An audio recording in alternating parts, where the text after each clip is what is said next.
Thanks for joining me. In this tutorial, we're going to be looking at opening up the possibilities of your painting palette, expanding what you can do with a limited amount of colors, and breaking down some of the myths, especially that of the color wheel.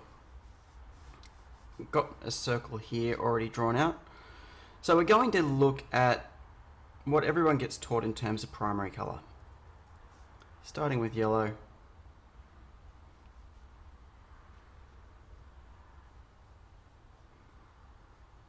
So,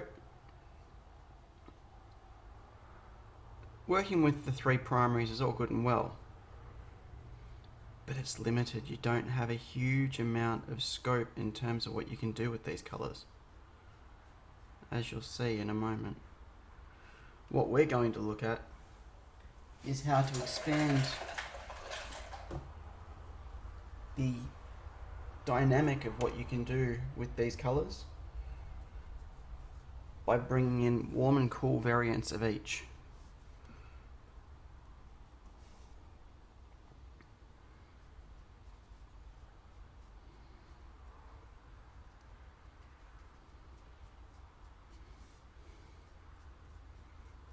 So just to get us going here, we're going to look at what everyone pretty much does back in kindergarten.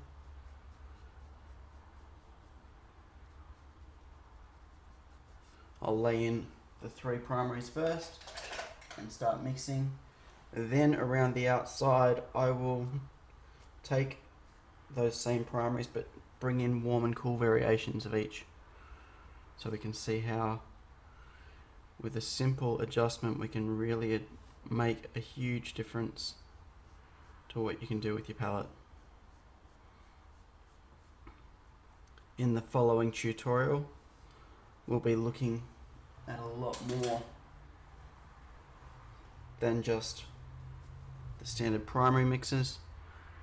We'll also be looking at how to work with printmakers mixes, how to get there and bring black into your palette safely without it turning to mud.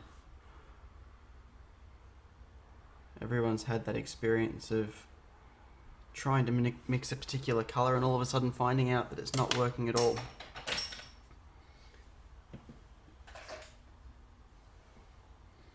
Now that we have our three on the palette, we're going to grab a little bit more yellow and start working the edge of the blue here. Now this is always going to create a green, but it's not a very clean and bright green. It's quite dirty, and there's a reason behind that which I will explain as we move forward.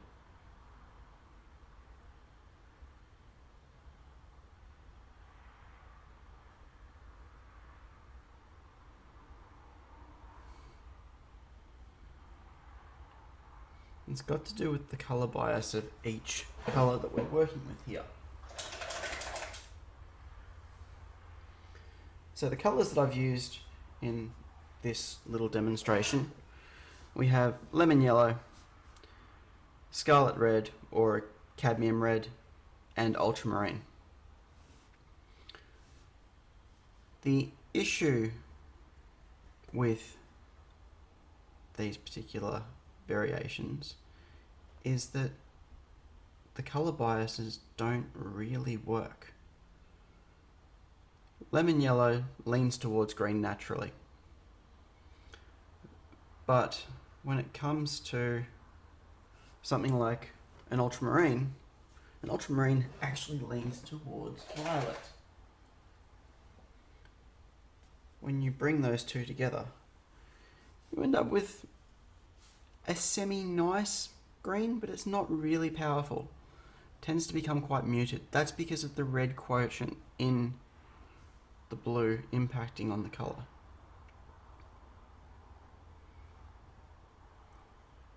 Now we're going to look at the orange side of the equation. Lemon yellow worked in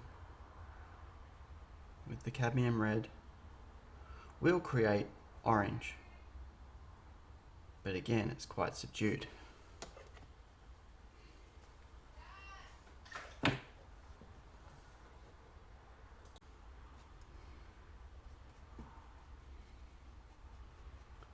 So again, the orange that's being made, while nice, doesn't really have a huge amount of oomph to it. Next we have what should be our purple.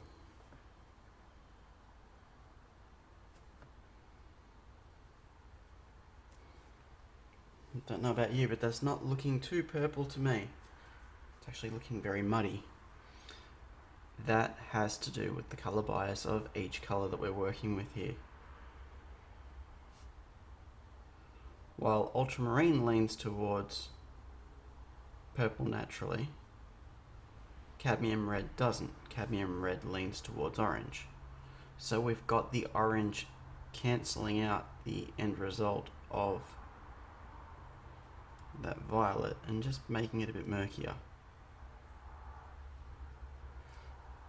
You'll find some colours work really well together, other colours fight like cat and dog. Reds and yellows, I mean reds and blues in particular, are the cats and dogs of our paint here.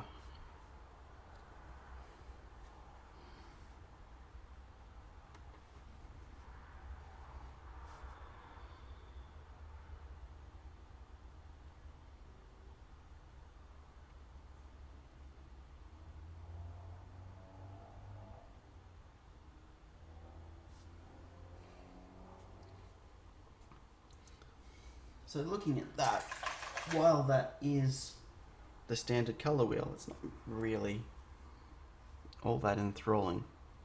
It doesn't have a huge amount of oomph to it. It's going to gently work a little bit more lemon yellow through here to soften some of these edges down.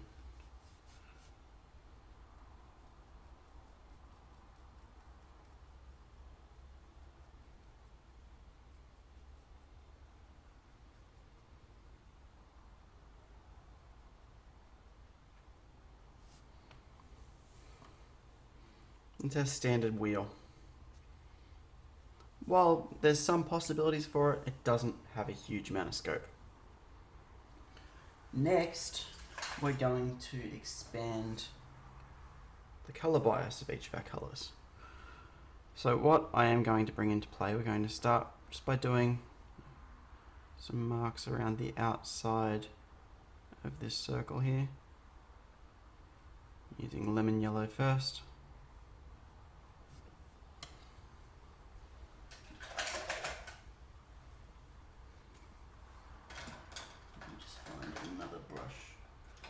Work in with it. I'll do it.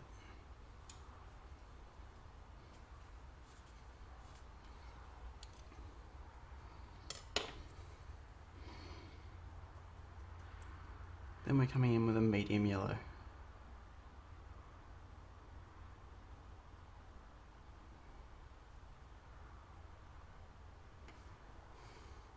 You can immediately see the moment that hits the canvas how much difference we have compared to what we've been putting down so far.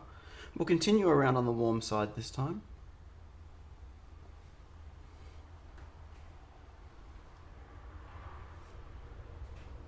Back to our cad red.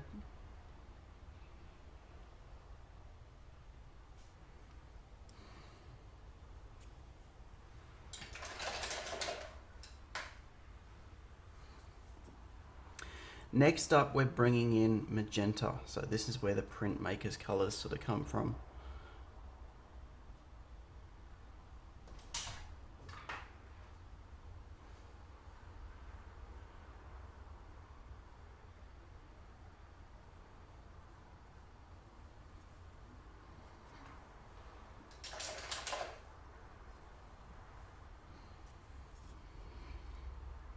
Following that, we're back to ultramarine.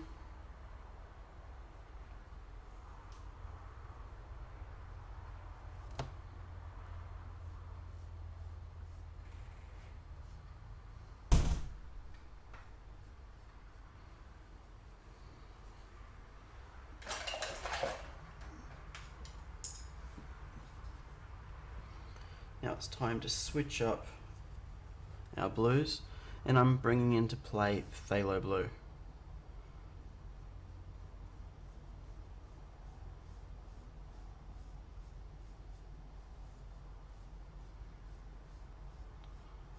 So in terms of those three primaries, now we have color bias in each area.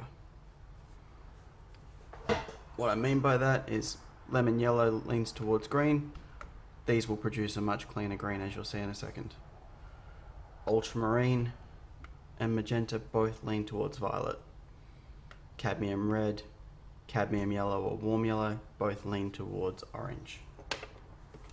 I'm just going to take a brush with a little bit of the light mix of each mix area and start to blend. Immediately we get some amazing vibrant green out of this.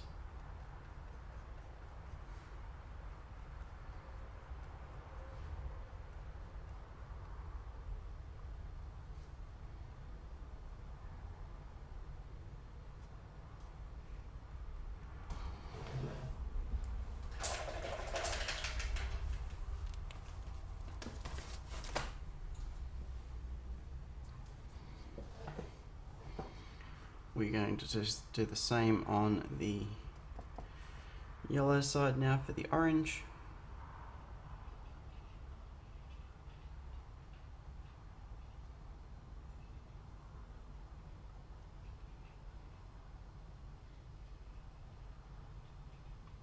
And once again, that's producing a much more vibrant variation.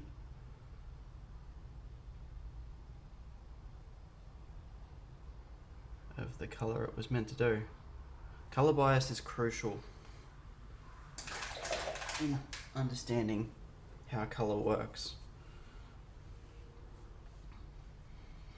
Finally, we'll bring in the magenta and blend into our ultramarine blue.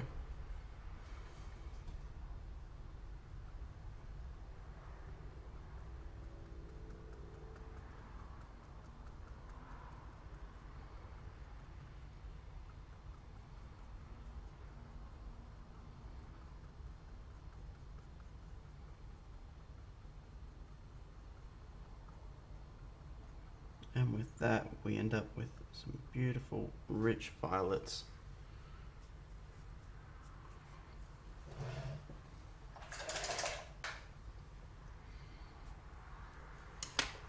In the next part of the video, we will get there and explore how these variations really make a difference when you look at the proper application of each color.